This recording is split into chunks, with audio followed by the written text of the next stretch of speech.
Sure. Obviously, tough weekend for us traveling to Tuscaloosa, playing number one team in the country. All in all, after watching it and having a chance to watch the tape several times, there was a lot more positive than the score indicated. We just played so poorly early. I think either the environment or inexperience or all the above.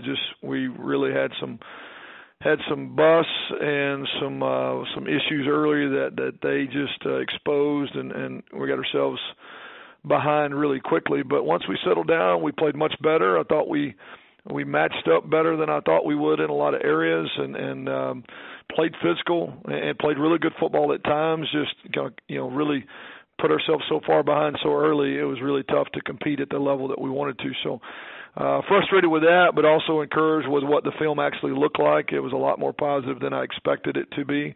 And we played a really good team, and you've got to play your best when you go up a team like that, and we did not. And so we'll hopefully learn a lot from that. I think still improved in a lot of areas that will benefit us moving forward. We've got a tough test this week, traveling on the road again to Tulsa.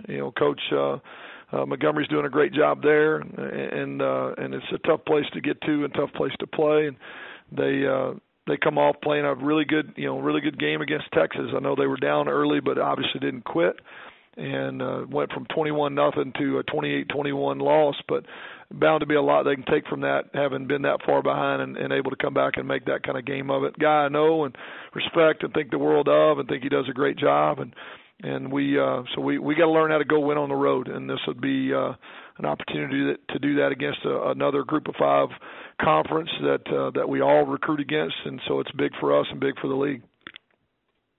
Thank you, Coach. Our first questions come from Luke Matheson with RedWolfReport.com. Please go ahead, Luke.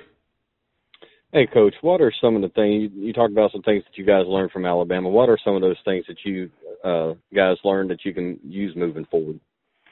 Well, I think we found out what some guys were capable of in really tough circumstances.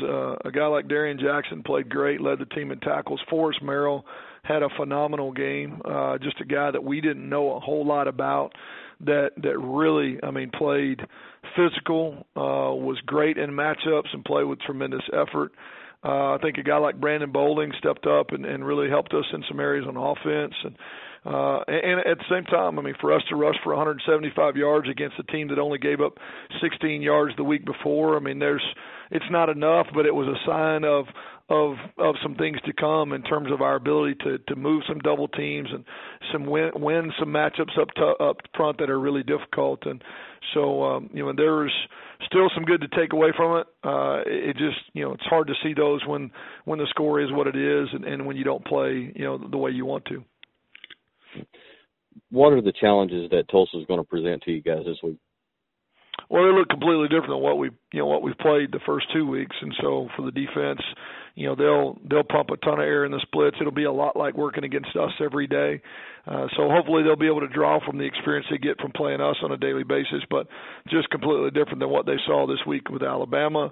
For us, a completely different style of defense than what we've seen at all, even nothing similar to what our defense looks like, nothing similar to what Alabama or SEMO look like, so it'll be a completely new challenge in that sense. And I think as much as anything, just coming off a disappointing loss and going back on the road 2 weeks in a row into somebody else's backyard, I think every team's got to learn how to win on the road. And, this is a new team from last year. There's still a lot of guys that are playing their first ball, talented guys but inexperienced. And going on the road and winning on the road is a huge challenge for every team, and I think that's probably the biggest for all of us.